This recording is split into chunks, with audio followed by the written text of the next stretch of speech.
Simplicity. Leonardo da Vinci pernah berkata, "Simplicity is the best ultimate sophistication."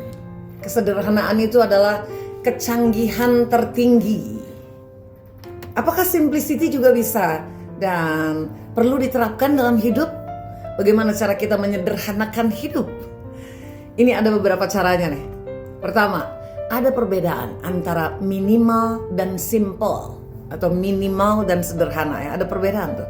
Kebanyakan orang bingung membedakan keduanya. Padahal minimalis itu berarti memiliki lebih sedikit, sedangkan kesederhanaan itu berarti berfokus pada apa yang penting.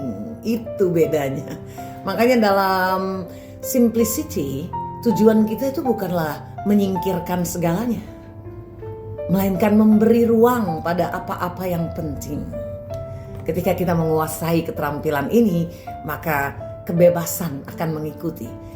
Itu pula lah kenapa orang-orang paling sederhana di sepanjang sejarah menemukan kegembiraan dalam beberapa tradisi, seperti upacara minum teh, diet sederhana, mode yang tak lekang oleh waktu.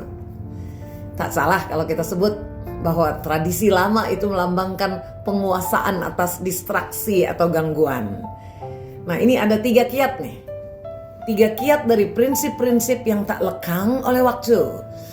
Kiat pertama, aturan 80-20. 20% kebiasaan kita mendorong 80% kesehatan kita. 20% klien kita mendorong 80% pendapatan kita. 20% tindakan kita juga mendorong 80% kebahagiaan kita. Maka sarannya fokus saja pada 20%-nya. Fokus pada 20% itu. Kemudian singkirkan 80% sisanya. Itu yang pertama ya. Kiat yang kedua, rawat lingkungan kita. Ini bukan sekedar tentang meja yang bersih, bukan. Karena hal ini adalah tentang orang-orang di sekitar kita, media apa yang kita konsumsi, notifikasi apa yang kita izinkan. Lingkungan kita inilah yang membentuk perilaku kita. Selanjutnya kiat yang ketiga, not to do list. Daftar hal-hal yang tidak harus dilakukan.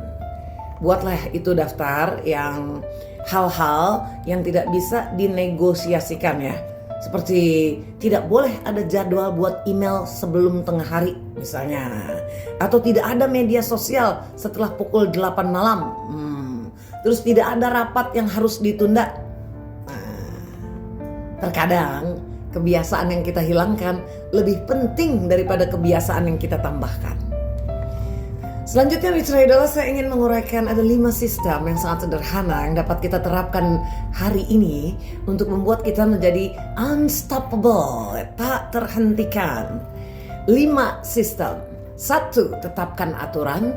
2. Miliki visi yang jelas. 3. Rencanakan hari berikutnya. 4. Kesehatan lebih besar dari segalanya. Dan yang kelima, afirmasi. Penting untuk kita bahas satu persatu secara singkat saja ya. Pertama tadi, tetapkan aturan. Nih contoh tentang beberapa aturan yang telah ditetapkan oleh seorang coach untuk dirinya sendiri dalam mempertahankan hidup yang sederhana. Tidak ada rapat pagi sampai pukul 12 siang. 3 jam kerja keras saat fajar.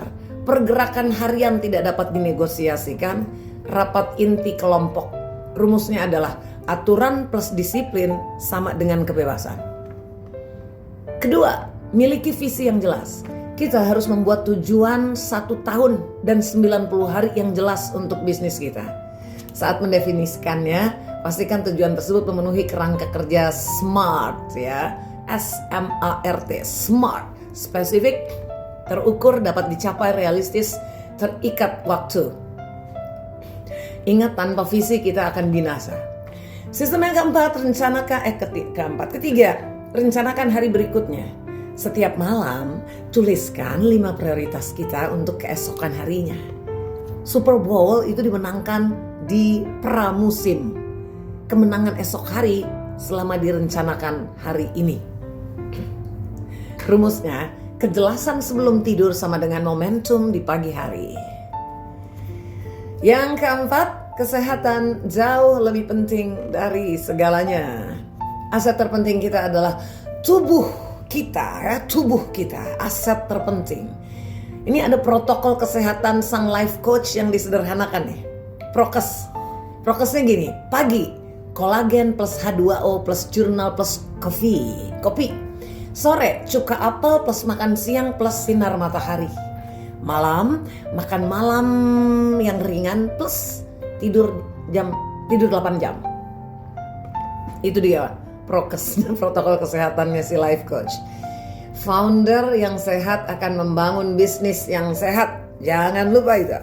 Terakhir, mitra idola yang kelima adalah afirmasi. Pengingat harian ini mesti menjadi moto internal kita. Beberapa di antaranya adalah, ini afirmasi ya, saya optimis. Saya tahu lebih sedikit tapi itu lebih baik. Saya hadir dan penuh kasih. Kata-kata ini akan menjadi kenyataan. Pilihlah dengan niat.